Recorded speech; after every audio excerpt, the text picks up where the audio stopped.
Good morning बच्चों। आज का कंटेंट है 2026 बोर्ड एग्जाम में जो आपको समास ज़्यादा से ज़्यादा पूछा जाएगा बहुब्रीहि समास का, उसका मैं आपको बता रही हूँ। बहुब्रीहि समास बच्चों हम कैसे अंडरस्टैंड करेंगे कि इस समास में जो है बहुब्रीहि समास है। तो आप लोग बच्चों प्लीज इसको ध्यान से देखिए। वही एग्जाम्पल्स यहाँ पर बताया जाएगा जो 2026 बोर्ड एग्जाम में आपको आए। तो आज का ही कंटेंट है बहुब्रीहि समास। बच्चों बहुब्रीहि समास में जो डेफिनेशंस है, इसका न तो पूर्व पद प्रधान होता है बच्चों, न तो उत्तर पद प्रधान होता है, कोई थर्ड पद आ जाता है। कहने का मतलब यह है बच्चों, न तो पूर्व पद प्रधान होता है और न तो उत्तर पद प्रधान होता है, कोई तीसरा पर्सन आ जाता है। जैसे एग्जाम्पल्स में बच्चों मुरलीधर, तो मुरली धारण करने वाला, तो मुरली कौन धारण करता है? कृष्ण। न तो बच्चों मुरली को प्रधानता दी गई, न तो धारण करने वालों को प्रधानता दी गई। प्रधानता बच्चों जो है किसको दी गई? न तो मुरली को प्रधानता दी गई, न तो धारण करने को प्रधानता। मुरली को न प्रधानता देकर के तीसरे पर्सन भगवान श्री कृष्ण आ गए। तो यहाँ पर बच्चों न तो पूर्व पद प्रधान होता है, न तो उत्तर पद प्रधान होता है, कोई तीसरा पद आ जाता है। और इसके पहचानने का जो ट्रिक है बच्चों, पहचानने का जो ट्रिक है ये है कि इस समास में जो होते हैं, पहला ट्रिक तो है देवी देवताओं के नाम से संबंधित यह समास होता है। इस समास का जो है विग्रह करने पर देवी देवताओं के नाम आते हैं। इसका जो है पहचानने का क्या ट्रिक है कि देवी देवताओं के नाम आते हैं, विग्रह करने पर देवी देवताओं के नाम आते हैं। और दूसरा जो है बच्चों,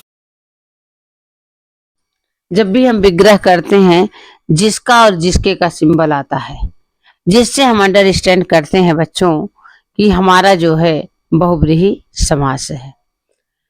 तो इसी दो ट्रिक से हम पहचान जाते हैं कि हमारा ये बहुब्रीहि समास है।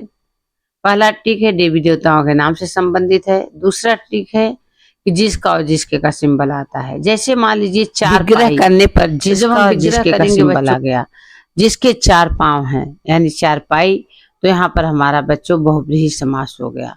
बहुत बच्चों को ये कंफ्यूज रहता है कि यहाँ पर यहाँ पर चार संख्यावाची है, क्यों द्विगु नहीं हुआ?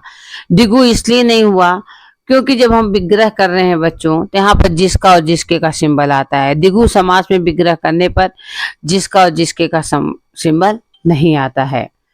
और दूसरा ट्रिक है बच्चों कि देवी देवताओं के नाम से संबंधित होते हैं, इसलिए बच्चों इस समास में जो होता है बहुब्रीहि समास हो। जैसे पीतांबर, पीला वस्त्र धारण करने वाला, पीला प्रधान हुआ, न तो अंबर यानी वस्त्र प्रधान हुआ। तीसरा पद आ गया विष्णु जी, तो मतलब विष्णु जी को प्रधानता दी गई, इसलिए यहाँ पर जो है बहुब्रीहि समास है। जैसे नीलकंठ, नीला है जिसका कंठ, कौन है? महादेव, देवों के देव महादेव, मतलब महादेव का कंठ जो है नीला है। तो नीलकंठ, न तो नीला को प्रधानता दिया, नीला को प्रधान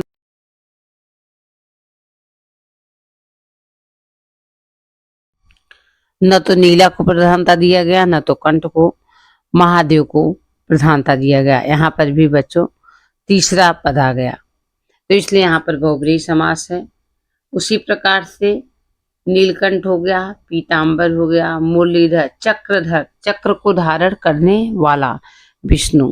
यहाँ पर न तो चक्र को प्रधानता दी गई, न तो धारण करने को प्रधानता दी गई, आ गए विष्णु। दशानन, 10 हैं आनंद जिसके, मतलब 10 आनंद यानी मुख, कौन सा समास आ गया बच्चों? बहुब्रीहि समास। जैसे रावण। और दशानन का मतलब हो गया यहाँ पर लंबोदर, लंबा है जिसका उदर, कौन आ गया बच्चों? गणेश। चंद्रशेखर, चंद्र के समान शिखर वाला, कौन है? महादेव। यहाँ पर भी बच्चों कौन सा समास आ गया? हमारा बहुब्रीहि समास।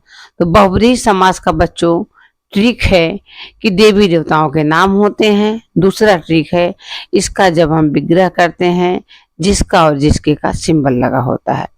इसी दोनों ट्रिक के माध्यम से बच्चों हम अंडरस्टैंड करते हैं कि हमारा जो है यह बहुब्रीहि समास है। तो आप लोग बच्चों ये देखिए और समझिए किसी भी बच्चे के कोई भी प्रॉब्लम हो, कोई भी परेशानी हो, हमें कमेंट के माध्यम से बताइए।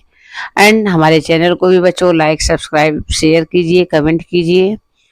यहाँ सीबीएसई एंड जीएसबी बोर्ड के हमारे चैनल पे सभी व्याकरण एंड जीएसबी बोर्ड के जो पाठ के भी सारांश है, जो यहाँ बुक चलती है, उसका भी प्रश्न उत्तर के साथ दिया गया है। 2026 के प्रश्न उत्तर इम्पॉर्टेंट जो आने वाले हैं एग्जाम में, एंड व्याकरण के भी आपको सिलेबस दिए गए हैं। तो बच्चों, आपको समझ में भी आया गया होगा। कोई आपको प्रॉब्लम हो तो हमें आप